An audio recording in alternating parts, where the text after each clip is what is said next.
नमस्कार दर्शक बंधु आपण को आम चैनल को स्वागत।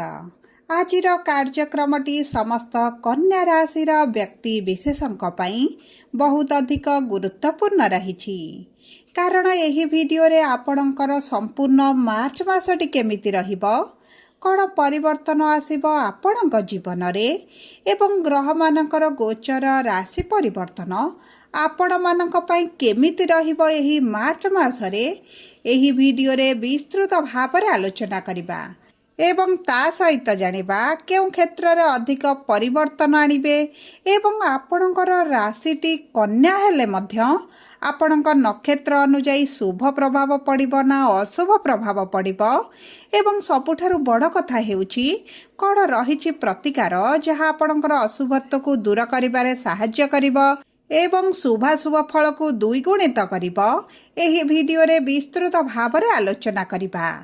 देखंतु फेब्रुआरी मासरु आपणकर तीनोटी दोष लागिथिला पापकृति दोष ग्रहण दोष एवं अंगारक दोष जहा एही मासरे एही मार्च मासरे हेबाकु जाउछि शेष जेउ कारणरू आपणक भाग्य देव आपणकर साथ एवं आपणकर किछि असंपूर्ण कार्य हेब संपूर्ण एवं आपणकर किछिटा मनस्कामना बा अभिलाष मध्य एही मार्च मासरे पूर्ण हेबाकु जाउछि।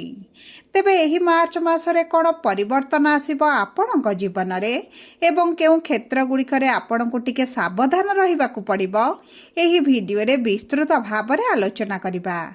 किंतु वीडियोटी को आरंभ करिबा पूर्वरु जदि आपणकर भी कन्या राशि होइथाए एवं आपण भी ईश्वर को आंतरिक भक्ति एवं विश्वास करती तेबे वीडियोटी को लाइक करंतु कमेंट बॉक्स रे जय जगन्नाथ जय मां लक्ष्मी अवश्य लिखि दियंतु ता सहित आम सह जोगाजोग करिबा पई वीडियोर मध्य भाग रे एक व्हाट्सएप नंबर टिए दिया जाइछि जो नंबर साहाय्य आपण आम सह जोगाजोग करी निजर नूतन कुंडली प्रस्तुत करि परिबे कुंडली विश्लेषण कराई परिबे किंबा आपणकर चाकरी विवाह व्यवसाय प्रेम संपर्क शिक्षा स्वास्थ्य को नहीं किछि समस्या रहिथिला ताहार सहजरे एवं स्वल्प मूल्य रे समाधान करि परिबे सेथिपई आपण आम सह वीडियोर शेष पर्यंत जोड़ी होई रुहंतु एवं व्हाट्सएप नंबर माध्यम रे आम सह जोगाजोग करी खूब कम मूल्य रे आपणकर समस्यार समाधान करंतु।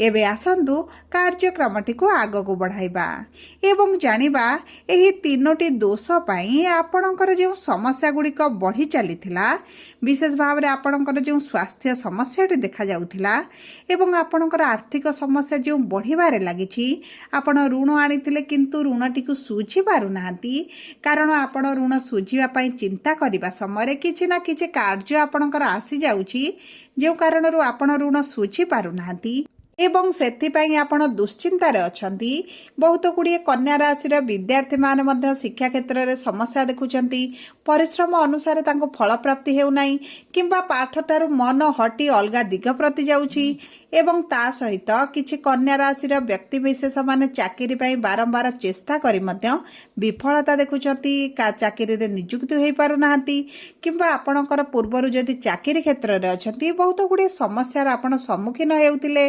देखंतु एही भली आपणकर प्रेम संपर्क हेउ दाम्पत्य जीवन हेउ जो छोट कथा को नै कलह झगड़ा मनमालिन्य मतभेद चलीथिला ताहा आपणकर एही मार्च मास ठारू दूर हेबा पई जाउछि। तेबे आपणकर नक्षत्र अनुଯାୟୀ आपणकर केउ क्षेत्र रे की प्रकार प्रभाव पड़िबो आसंतु एही वीडियो रे जानिबा। देखंतु कन्या राशि रो तीनोटी नक्षत्र रहिथाय उत्तरा फाल्गुनी कन्या राशि बा 12/6 हस्ता कन्या राशि बा 13/6 चित्रा कन्या राशि बा 14/6 कन्या राशि। तेबे सर्वप्रथम जानिबा उत्तरा फाल्गुनी कन्या राशि व्यक्ति विशेष मानकर एही संपूर्ण मार्च मासटी केमिति रहिबो देखंतु आपणकर नक्षत्र अधिपति होचंती सूर्य एवं सूर्य आपणकर षष्ठ गृह रे विराजमान करिसंती किंतु सप्तम भाव केंद्र को गोचर करिवे एही मार्च मास 15 तारिख रे तेणु करी आपण जदि कर्म संबंधित किछिटा बड़ निष्पत्ति नेबा पई चाहुचंती तेबे 15 मार्च पर ସବୁଠାରୁ ଆପଣଙ୍କ ପାଇଁ ଅତି ଉତ୍ତମ ସମୟ ରହିଛି। ଯଦି ନୂତନ ବ୍ୟବସାୟ ଆରମ୍ଭ କରିବା ପାଇଁ ଚାହୁଁଛନ୍ତି ତେବେ ମଧ୍ୟ ବହୁତ ଭଲ ସମୟ ରହିଛି। କିମ୍ବା ଆପଣଙ୍କର ଯଦି ଚାକିରି ପାଇଁ ଇଣ୍ଟରଭ୍ୟୁ ଏଣ୍ଟ୍ରାନ୍ସ କିମ୍ବା କିଛି ଏକ୍ଜାମ୍ ଦେବେ କିମ୍ବା ଚାକିରି ପାଇଁ କିଛି ଆବେଦନ କରୁଛନ୍ତି ତେବେ ମଧ୍ୟ 15 ମାର୍ଚ୍ଚ ପରଠାରୁ ଆପଣଙ୍କୁ ଶୁଭ ଫଳ ପ୍ରାପ୍ତି ହେବ। ଏବଂ ଆପଣ ଯଦି କର୍ମକ୍ଷେତ୍ରରେ ଅଛନ୍ତି ଏବଂ ଆପଣଙ୍କ କର୍ମର ଗୃହରେ ଯେହେତୁ ଦେବଗୁରୁ ବୃହସ୍ପତି ବିରାଜମାନ କରିଛନ୍ତି, ଆପଣଙ୍କ ମାନ ସମ୍ମାନ ବୃଦ୍ଧି ପାଇବ, କର୍ମକ୍ଷେତ୍ରରୁ ଉନ୍ନତି ଦେଖିବେ, ଆପଣଙ୍କର କାର୍ଯ୍ୟକୁ ପ୍ରଶଂସିତ କରାଯିବ। ତା ସହିତ ଆପଣଙ୍କର ସାଲାରୀରେ ଇନକ୍ରିମେଣ୍ଟ ହୋଇପାରେ କିମ୍ବା ଆପଣଙ୍କର ପ୍ରମୋସନ୍ ହୋଇପାରେ କିମ୍ବା ଚାକିରିରେ ଯଦି ଆପଣ କିଛି ପରିବର୍ତ୍ତନ କରିବା ପାଇଁ ଚାହୁଁଛନ୍ତି ତେବେ ଆପଣଙ୍କ ପାଇଁ ଅତି ଉତ୍ତମ ସମୟ ରହିଛି। ଏହି ସମୟ ମଧ୍ୟରେ ଆପଣଙ୍କର ଆର୍ଥିକ ସ୍ଥିତିରେ ନିଶ୍ଚିତ ଭାବରେ ପରିବର୍ତ୍ତନ ଆସିବ, କାରଣ ଅର୍ଥର ଭାବର ସ୍ୱାମୀ ଶୁକ୍ର ଆପଣଙ୍କର କେନ୍ଦ୍ରକୁ ଗୋଚର କରିବେ। କୌଣସି ନା କୌଣସି ସୂତ୍ରରୁ ଆପଣଙ୍କୁ ଅର୍ଥ ପ୍ରାପ୍ତି ହେବ।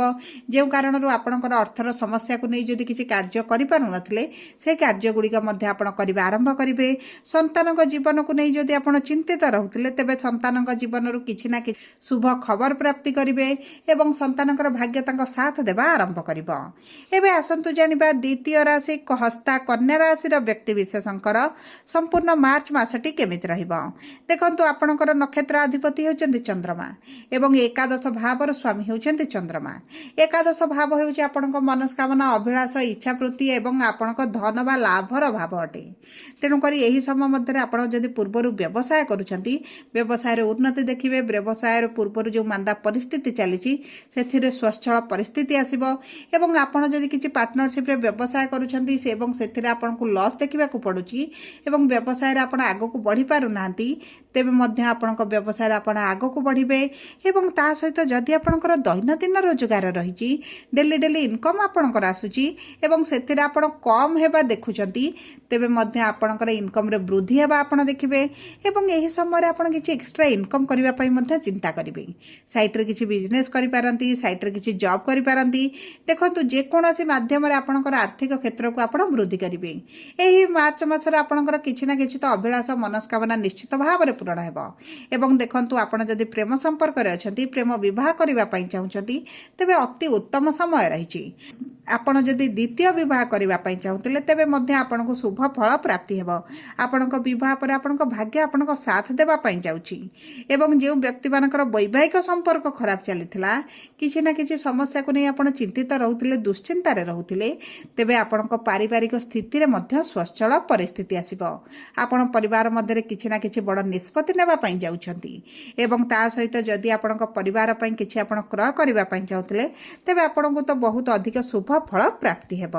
ଏବେ ଆସନ୍ତୁ ଜାଣିବା ଚିତ୍ରା କନ୍ୟା ରାଶିର ବ୍ୟକ୍ତିବିଶେଷମାନଙ୍କର ସମ୍ପୂର୍ଣ୍ଣ ମାର୍ଚ୍ଚ ମାସଟି କେମିତି ରହିବ।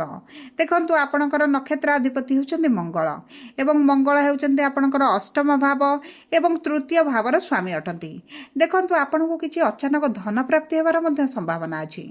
ଆପଣଙ୍କୁ କୌଣସି ସରକାରୀ ସ୍ତରରେ ହେଉ କିମ୍ବା କୌଣସି ମାଧ୍ୟମରେ ଆପଣଙ୍କୁ ଅର୍ଥ ପ୍ରାପ୍ତି ହେବ ଏବଂ ତା ସହିତ ଯଦି ଆପଣଙ୍କର ପୈତୃକ ସମ୍ପତ୍ତିକୁ ନେଇ କିଛି ସମସ୍ୟା ଚାଲିଛି, କୋର୍ଟ କଚେରୀ କେସ୍ ଚାଲିଛି, ତେବେ ଆପଣ ସେଥିରୁ ମୁକୁଳିବା ପାଇଁ ଯାଉଛନ୍ତି। ଏବଂ ଆପଣଙ୍କର ଯଦି ଇମ୍ପୋର୍ଟ ଏକ୍ସପୋର୍ଟରେ କାର୍ଯ୍ୟ ରହିଛି, ଅନଲାଇନରେ କାର୍ଯ୍ୟ କରୁଛନ୍ତି କିମ୍ବା ଆପଣ ବୈଦେଶିକ ମୁଦ୍ରା ରୋଜଗାର କରୁଛନ୍ତି ତେବେ ମଧ୍ୟ ଆପଣଙ୍କୁ ସେହି ମାଧ୍ୟମରେ ଅର୍ଥ ପ୍ରାପ୍ତି ହେବ। ଯଦି ଆପଣ ବିଦେଶ ଯିବା ପାଇଁ ଚାହୁଁଥିଲେ ତେବେ ଆପଣଙ୍କ ପାଇଁ ତ ବହୁତ ଅଧିକ ଶୁଭ ସମୟ ରହିଛି। ଶିକ୍ଷା ପାଇଁ ହେଇପାରେ କିମ୍ବା ଆପଣଙ୍କ ଚାକିରି ପାଇଁ ହେଇପାରେ। ଆପଣଙ୍କର ବିଦେଶ ଯିବାରେ ଯେଉଁ ସମସ୍ୟା ଆସୁଥିଲା ସେଥିରେ ଆପଣ ପରିବର୍ତ୍ତନ ଦେଖିବେ। କିମ୍ବା ପୂର୍ବରୁ ଯଦି ଆପଣ ବିଦେଶରେ ରହୁଥିଲେ କିମ୍ବା ସେଠାରେ କିଛି ଚାକିରି କରୁଥିଲେ, ବ୍ୟବସାୟ କରୁଥିଲେ, ସେଥିରେ ମଧ୍ୟ ଆପଣ ଧୀରେ ଧୀରେ ଉନ୍ନତି ପରିଲକ୍ଷିତ କରିବେ।